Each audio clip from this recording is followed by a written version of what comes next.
Hi, this is Lenny Labrizzi, along with Dominique Burrell, Mark Latour, Charlie Olson, and Jim Scarcella. Welcome, all of you listeners, to the Mostly Good Environmental News Report, where we cover positive local and global environmental issues, milestones, and activities that you may not hear about. Very often the news about the environment is not good. We hear about climate chaos and all of its manifestations: drought, wildfires, floods, species loss, or the weakening of environmental regulations. But there are good things happening in the environment we will share with you in this podcast. We hope you enjoy listening. And if any listeners have ideas for stories we should do, please let us know in the comments.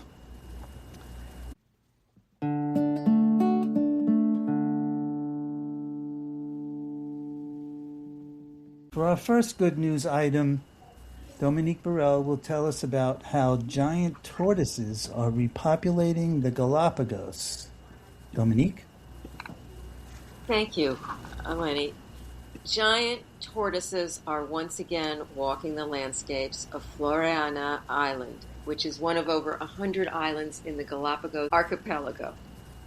Early this year, 158 juvenile giant tortoises of Floreana lineage were released into their ancestral habitat, marking a historic milestone for ecological restoration in the Galapagos. This is the first of 12 native species that will be reintroduced to the Galapagos. Driven to extinction in the mid-1800s, these giant tortoises had been absent from the island for generations. Its return signals the beginning of a new phase of rewilding under the Floreana Ecological Restoration Project, one of the most ambitious ecosystem recovery initiatives ever undertaken here. The restoration project has been developed with the people of Floreana and is focused on the long-term well-being of both the island's ecosystems and livelihoods. The project is led by Ecuador's Ministry of Environment through the Galapagos National Park Directorate and is implemented by the Charles Darwin Foundation and other environmental groups. The return of the tortoises reflects a long-term vision focused on restoring the functionality of Floreana's ecosystems. It shows how conservation and community well-being go hand in hand, because people's livelihoods, from tourism to agriculture and fishing, depend on the ecological health of the island. Community engagement here has already contributed to conservation successes, including rediscovery of the Galapagos rail, locally known as the Pache, a rare bird that had not been seen on the island since Darwin's first visit in 1835.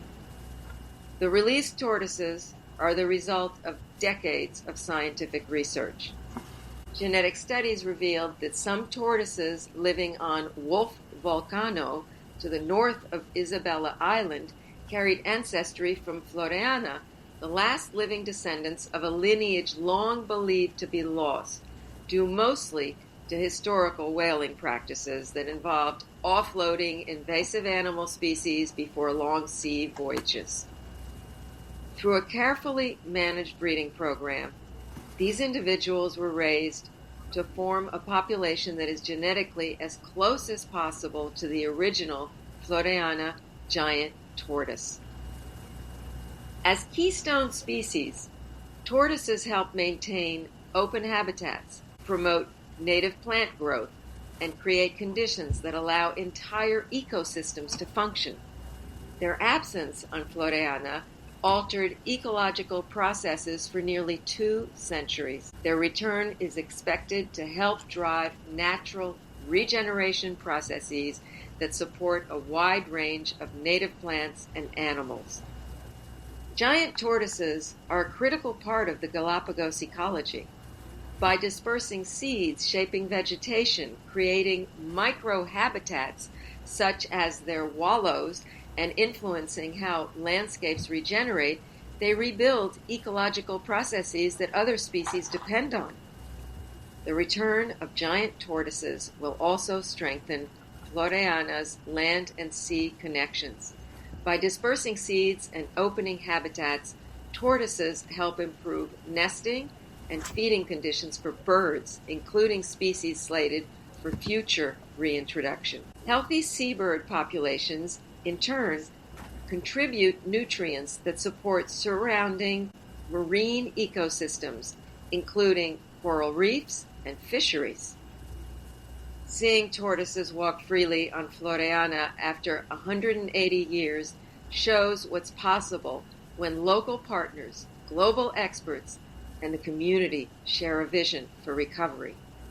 With the first species successfully reintroduced, project partners will evaluate conditions for the next phase of rewilding, which includes iconic species such as the Floreana mockingbird, the Floreana racer snake, the vegetarian finch, the little vermilion flycatcher. Reaching this moment has taken more than 15 years of dedicated work, coordination, and long-term planning. And the early success of this reintroduction project is good news for giant sea turtles and good news for the environment.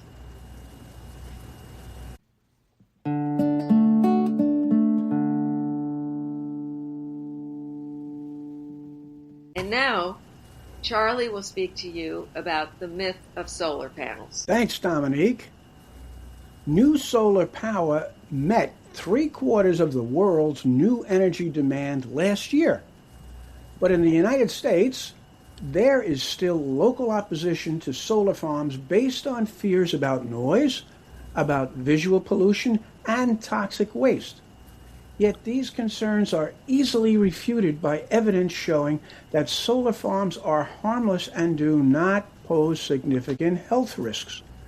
Solar is cheaper than fossil fuels, which helps explain its exponential growth.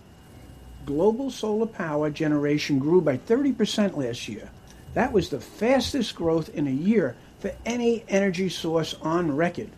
Over the past decade, solar power has increased tenfold. Still, not everybody loves solar energy.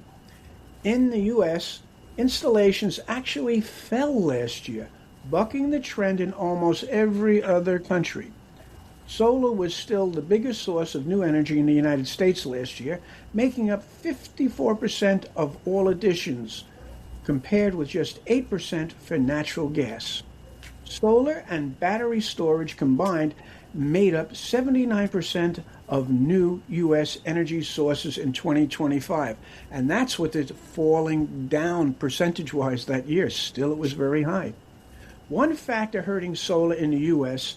is local opposition based on fears about the impacts of solar farms on human health. For example, St. Clair County, Michigan, made it harder last year to build new solar installations on rural land, citing unfounded worries about noise, about visual pollution, and toxic waste.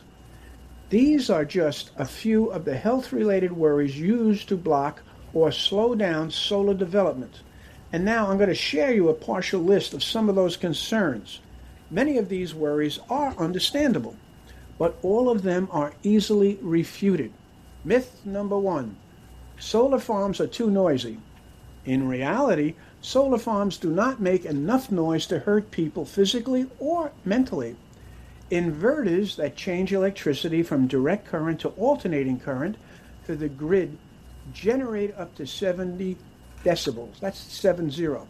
That's about as much noise as a window air conditioning unit. Battery storage systems and transformers produce similar sound levels. But once you're about 100 feet away, their sounds disappear into the background. A rural solar farm generates only 30 decibels. That's 40 decibels less. That's about as loud as a whisper. A tractor, on the other hand, can reach 100 decibels or more. And that's like a subway car. Myth number 2, solar farms are too ugly. In reality, appearance is subjective. They're not beautiful, that's for sure, But this is easily remedied by locating them remotely and surrounding them with landscaping, which can also reduce the sound, the noise. Proper positioning and landscaping can also eliminate any glare from the panels that might affect local airplane pilots or any kind of pilot. Myth number 3. Solar panels release toxic materials. In reality, the amounts of dangerous elements such as lead and cadmium in solar panels are tiny, and they're encased in tempered glass in the panels. Cadmium in panels is typically only 1/100th as toxic as regular cadmium. Panels can withstand sun, snow, rain, hail, and other natural assaults, meaning they won't crumble to bits. They don't burn easily, and if they do burn, their elements are trapped in the fused glass. Myth number 4. Solar farms' electric magnetic fields, that's the EMF for shorthand, make people sick. In reality, that is ridiculous. If you stand next to an inverter, you get the same EMF or electric magnetic force as an electric can opener. If you get 9 feet away from it, that EMF drops to 0. You get much more exposure just by standing near your fridge or microwave. Myth number 5. Solar farms are too hard to decommission and clean up. In reality, most solar panels are recycled these days, and developers are typically on the hook to clean up old solar farms, an obligation often secured with a bond. The amount of solar panel waste is negligible compared with, say, highly toxic coal ash waste. Solar panels waste is minimal, especially when you compare it to toxic coal ash waste, electronic waste or e-waste, and other refuse. In fact, you can't talk about the health and environmental impacts of solar without weighing them against the alternatives. For instance, fly ash from burning coal leaches far more lead and cadmium and other materials into the ground, harming human health and agriculture. Even worse, the 2 million unplugged, unused oil and gas wells throughout the United States pump deadly toxins into our lands, our rivers, our lakes, and our aquifers, and emit planet-heating methane.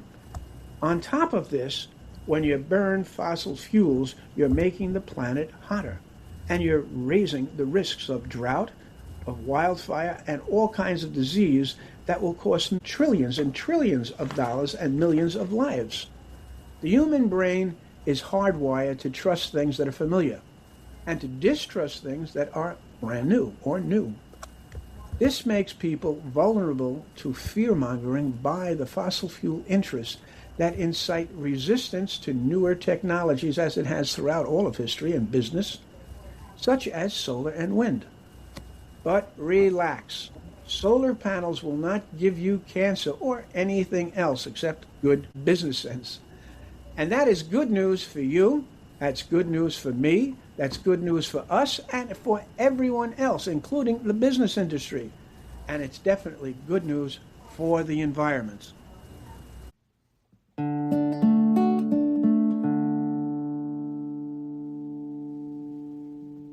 And now, Lenny, you have something to tell us?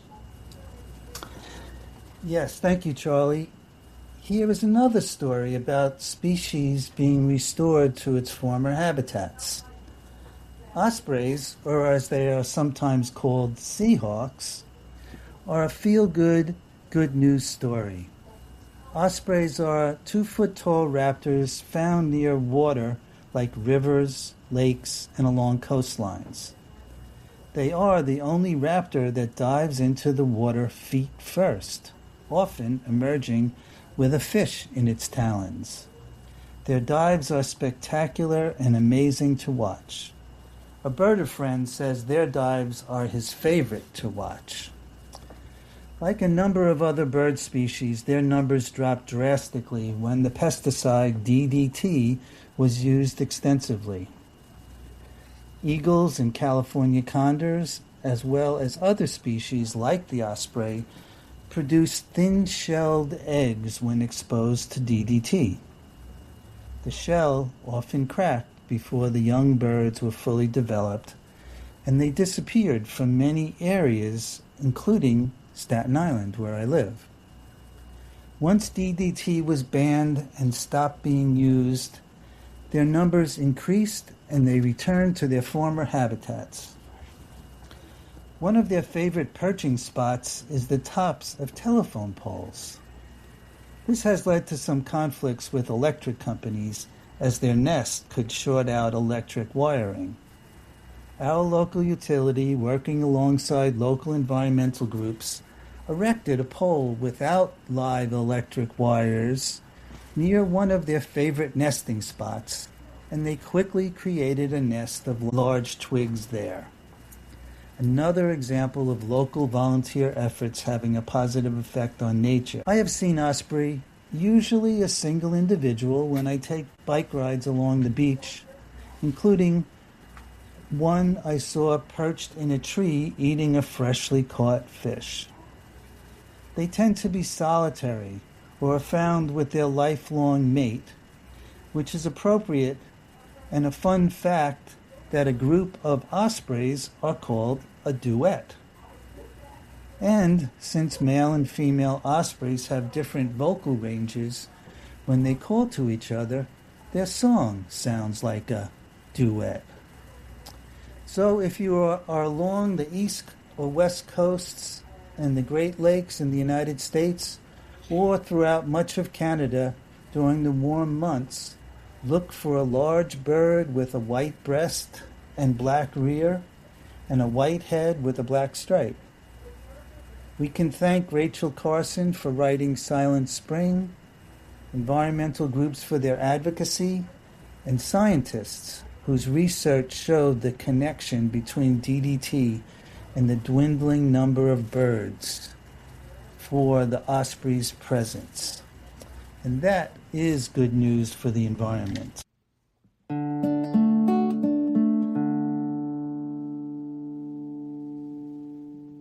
And now, Jim Scarcella will tell us about advances in car batteries. Lenny, thank you. Thank you, and Charlie and Dominique also for the information. We got some, good news going. And we have some good news here about advances in batteries for electric cars. So last month, the world's largest electric vehicle battery manufacturer unveiled a new fast-charging technology in a bid to stay ahead of its competitors.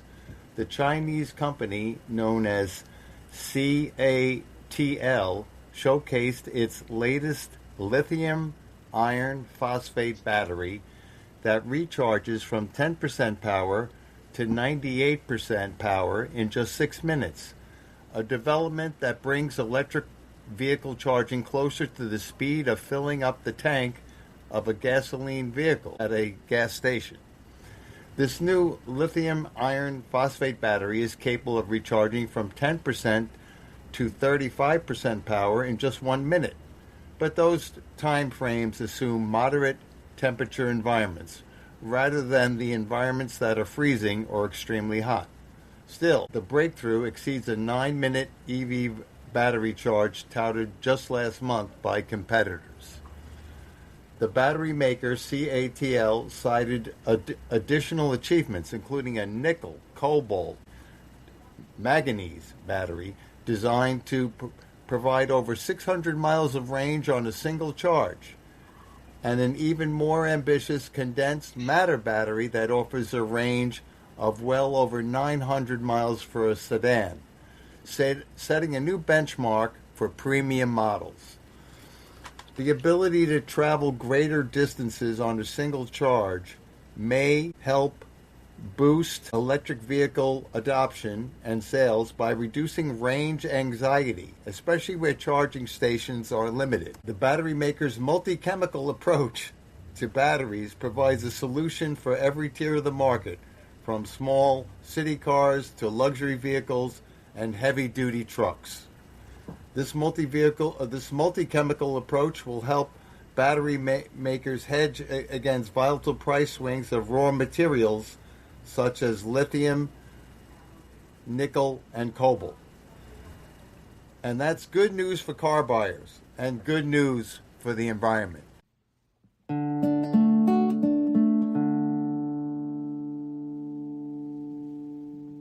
And now Mark will give us a preview of some more good news. Vermont has become the first state to ban the weed-killing pesticide Paraquat, backed by research showing that it greatly increases the risk of the incurable brain disease known as Parkinson's. Lawmakers had been working toward this ban with the Michael J. Fox Foundation for several years. Governor Scott signed the legislation last month. The new law takes effect on November 1st, but allows state regulators to issue special permits for paraquat use on fruit-producing trees and berries for another 4 years. The law bans the sale or use of paraquat in Vermont and requires a study on alternatives to the use of paraquat for farmers. Some lawmakers expressed concern that a ban would hurt the competitiveness of Vermont farmers if the chemical is still allowed in other states. Yet state representatives responded that the state's job is to support all Vermonters, and that paraquat is causing harm to the farmers themselves, and not just to the general public. The law pointed to multiple studies by the National Institute of Health showing that paraquat exposure increases the risk of Parkinson's. Studies also link paraquat to non-Hodgkin lymphoma and to childhood leukemia. Though Vermont is the first to pass a ban, lawmakers in Virginia, West Virginia, and California have introduced legislation to ban paraquat, and several federal-level lawmakers have called for bans. Paraquat is used in the U.S. to kill broadleaf weeds and grasses. It's one of the most common herbicides and is used in growing soybeans, cotton, corn, grapes, pistachios, and peanuts. It's extremely dangerous to farmers and field workers who touch or ingest even small amounts, and regulators have issued warnings on its use due to poisoning and damage to brain cells. More than 8,000 lawsuits are pending in U.S. courts due to Parkinson's disease. In April, the manufacturer, Syngenta, said it would stop making paraquat and would no longer sell paraquat in the U.S. or other countries, although generic versions are available from other suppliers. The number of people suffering from Parkinson's has more than doubled in the last 25 years, according to the World Health Organization, and is expected to rise even more. Parkinson's symptoms develop when neurons in the brain degenerate. The disease is progressive, leaving people with tremors, muscle stiffness, fatigue, and without the ability to speak or walk. Syngenta has known about this for decades, and it used an array of secretive tactics to hide or downplay research, discredit independent researchers, and mislead regulators. Paraquat use is now severely restricted in more than 70 countries, including the United Kingdom, the European Union, even China. And it is totally banned in Brazil, Chile, Peru, and Thailand. In recent electoral cycles, Syngenta has contributed to the campaigns of its allies in the U.S. Senate, including Chuck Grassley of Iowa, Senate Majority Leader John Thune of South Dakota, Joni Ernst, and many more. Given our federal government's unwillingness to protect all Americans with a national paraquat ban, the states must take the lead. Under the 10th Amendment to the Constitution, states, even more so than the federal government, have broad statutory authority to protect the health, safety, and welfare of their citizens. And now it's time for additional states to step up and ban paraquat. Luckily, Vermont is setting the example. Vermont's new ban on paraquat is good news for public health and is good news for the environment.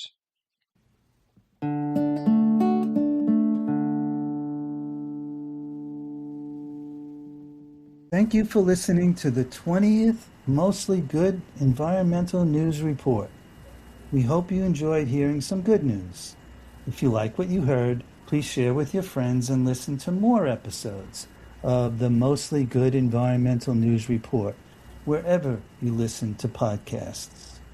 We can be found on Spotify, Apple Podcasts, YouTube, iHeartRadio, and Amazon Podcasts. A special thank you to Fred Duca for the original music we are using in this podcast. Here is a little bit of that music.